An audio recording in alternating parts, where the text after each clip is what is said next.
Marian, Thank you for another great talk, so have a good trip. thank Here. you. Yeah. Marita, we are missing you like anything. Your seat is still kept empty. Oh, thank you, Mark. I wish I was there too. Thank you so much. Well, that was a very important talk, the conclusion of how to understand the mind in a yogic way. I really appreciate that. And I feel I have a long way to go, but that's the way it is. So we start from where we have to and continue. You all have a long way to go, Yeah, but you have yeah. to cover it in stages. You first cover the distance from Seattle to Vancouver. Okay, I got So you. we'll hold you here forever, then we can proceed. Okay, Okay. I will respond to that in Thank you. time, certainly. But I wish you a very good trip tomorrow, whenever you're going to Calgary, and not to be too cold there. Thank you so much. Mr. Shom Mayaji, Thank you, Swamiji. Really enjoyed the talk as usual, and have a wonderful trip to Calgary. Yes. thank you. So when are we going to see you two here? Oh, soon. Well, not next week, I guess, since you won't be there. Now you have an opportunity to say not next week because you know I'll not be here. Anyway, Take Aish one day. one day, oh my God. Let's see when that one day will come, blessed day. Sri Ramakrishna says that those who say one day, there a lot of time will be there. You have to say today, yeah. Okay, thank you, Mr. Oki. Thank you very much for a good talk. I have a question about Kundalini. Oh my God, Kundalini. I don't know anything about Kundalini. No, I am you know what- completely ignorant of Kundalini or any such thing. uh, Anyway, please go ahead. yeah, Kundalini is a greater coil power Yeah. of tuition, and the Kundalini awaken sleeping soul. How can I use Kundalini to make my spiritual up? See all these big terms we can just ignore. It is, you just understand it this way, that we all have that potential to progress spiritually. Okay. That power which is in us, which is God's power, is lying unmanifested.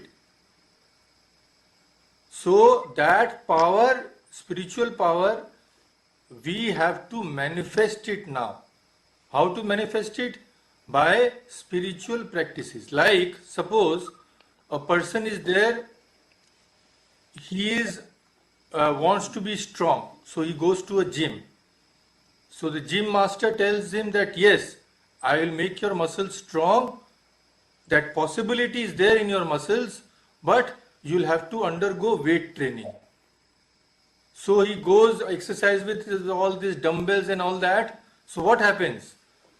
The power which was there in his muscles in a potential form, that manifests. So similarly, what is Kundalini? Kundalini is nothing but the spiritual power which is lying dormant in each of us. So awakening of the Kundalini means what? Awakening of that spiritual power through spiritual practices. Okay. Yeah. So spiritual practice means Means anything. Prayer, meditation, thinking of God, doing good to others, serving others with the thought that you are serving God. Anything is anything and everything.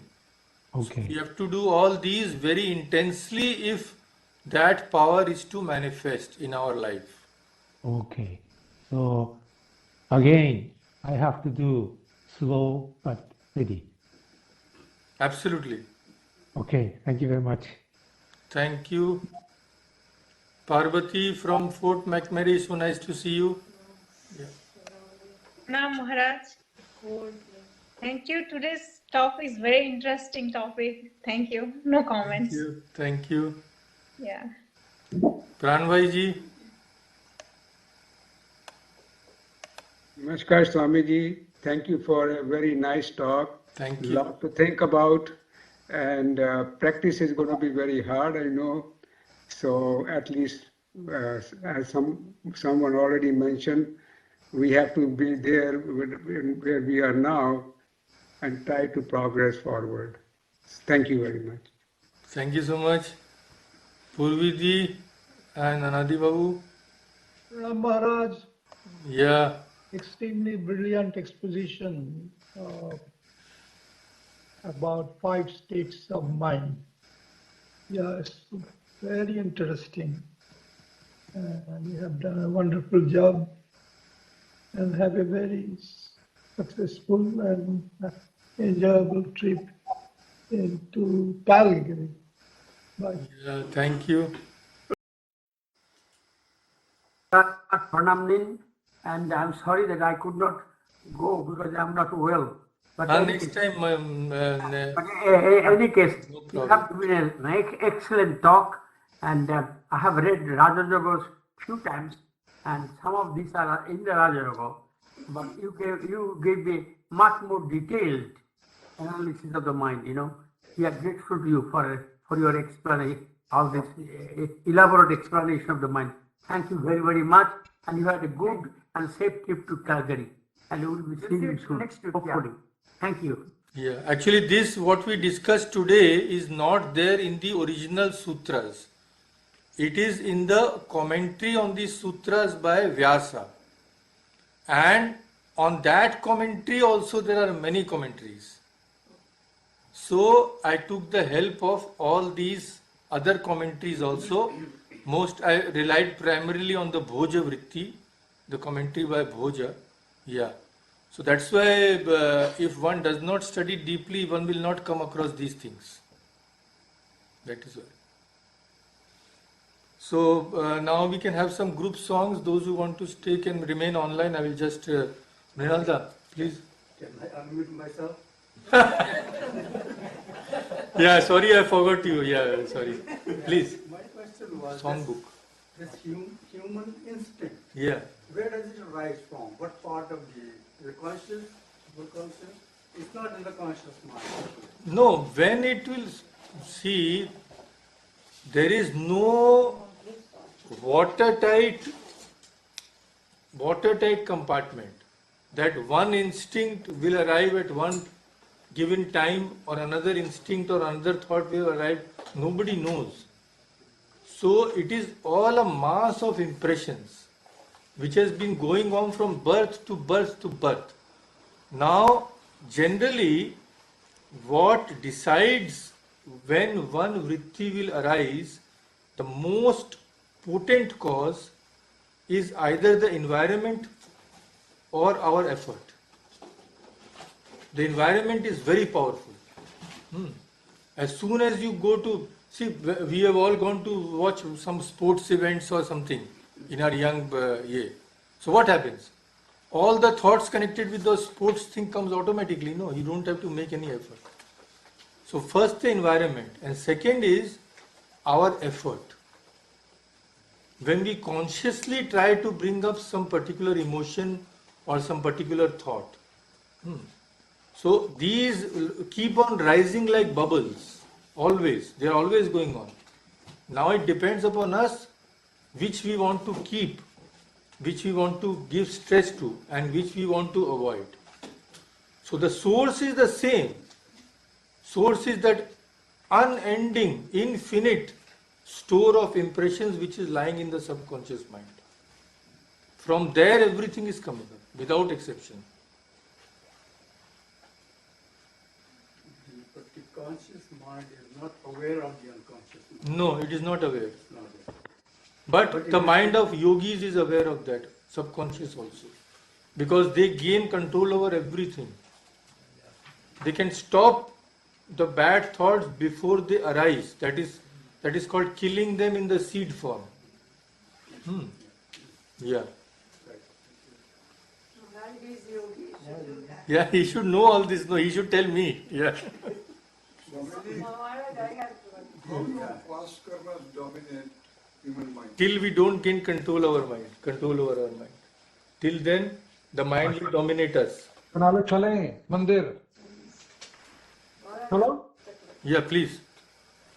छोड़ दो छोड़ दो छोड़ दो अरे अरे बाप रे, छोड़ दो किसको छोड़ दो? I'm sorry Yeah, Supriya ji. Niruddha's state has two parts, asampragyata and Sampragyata, asampragyata. So you mentioned about knowledge about the bhutas. Is it the Panchabhuta? Yeah, because if Sankhya, you were there, Sankhya, when we discussed. So Sankhya discusses these bhutas, panchabhutas and those tanmatras, all these subtle things. Prithvi, up, teja, all those things. So according to Sankhya philosophy, when the yogi gains perfect knowledge of these bhutas, then he can separate the Purusha from the bhutas, Prakriti. He does not mix up the Purusha with the Prakriti. Yeah, so that knowledge is gained only by a pure and concentrated mind. It cannot be gained by a distracted mind.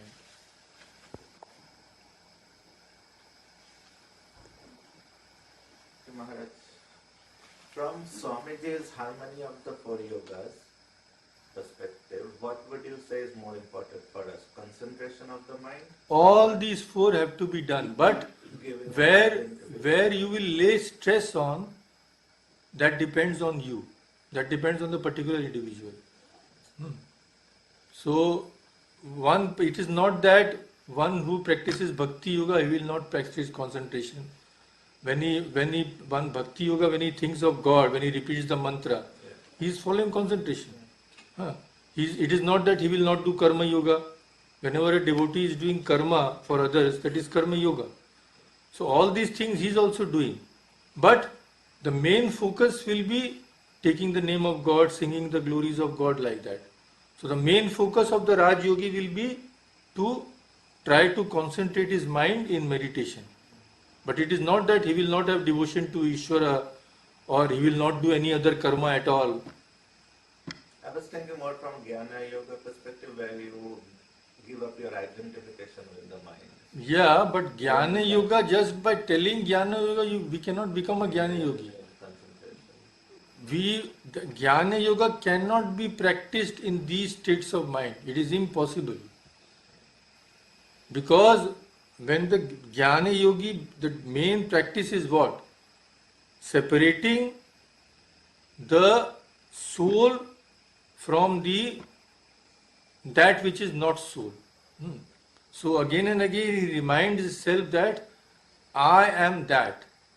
Now problem is, in an impure mind we don't even have a conception of what is I. We don't have a conception of that. So we are saying something which we don't understand at all. Only when the mind becomes pure, when we realize that we are separate from the body, we are the individual soul, then we have some idea of our real nature and of the supreme reality. So Jnana Yogi telling Jnana Yoga, discussing big things of Brahman, Tamman, it will not help in any way. It is simply parrot-like repetition. It is absolutely useless. Long way to go before we have an idea of those things. That idea means those realizations should come. No, just reading, what will happen? Nothing will happen. That without that, like yesterday I was discussing, I had rung up one doctor of mine. I know him very well, so I heard that he's not doing his chamber for one day. Then I rang up his home. I said, what is wrong? So his wife said, there is nothing wrong, but the doctor had a tooth extraction. So the doctor knows why the pain is coming. He has read in books. He knows the muscles are hurt, this is there, bleeding will be there, but doesn't he feel pain? Because all that is bookish knowledge. That book knowledge will not help you. You will be the same person. So Jnana Yoga, again and again, Sri Ramakrishna has also said, that for ordinary persons saying this I am he or it is not good. He has used these words, it is not good because it makes a caricature.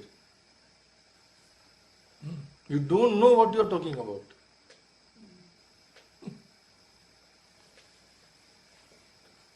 As soon as we try to concentrate 10 minutes, we feel sleepy.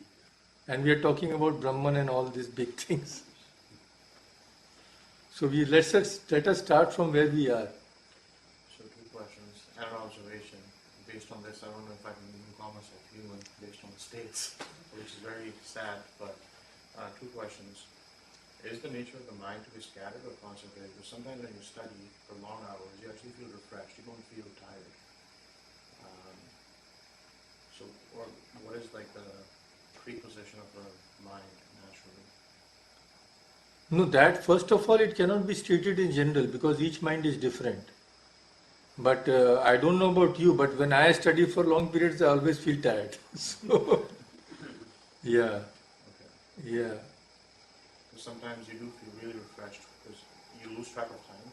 I think that is because of the joy you derive. It is not that the mind does not become tired. That is not possible because any sort of activity will make it tired. But you don't feel it because the joy you derive from that invigorates you. For example, when we do some activity, like I used to love playing badminton and all. So one singles game in badminton will completely tire you. But you feel so much full of life after that exercise. So I think maybe what you are telling is similar in the mental state. That it is not that the mind will not become tired, because if that was true, then you could have gone and on and on and on, but it is not possible. After a stage you will have to stop. But you still feel refreshed because of the joy you derive from what you have been studying. Okay. So currently our natural state is scattered and then you have to move up towards those 5. And can you also explain a little bit on how the vrittis lead to desire? Does it desire is another form of Vritti does not lead to anything. Any thought wave is called a vritti. So one thought wave leads to another thought wave. That is all. Okay. So desire is just another thought wave that has been That's all. initiated by something previous. That's all. Absolutely. Desire, avarice, all these are all in the mind. They are just different levels. You can just imagine there is waves are created in the lake, so different kinds of shapes. So one is love, one is hatred, one is another kind of desire, something like that. Okay. And what did you mean when you said yoga by bhoga? What does bhoga mean? Bhoga means enjoyment. So bhoga is actually correct explanation is experience. Any kind of experience is called bhoga.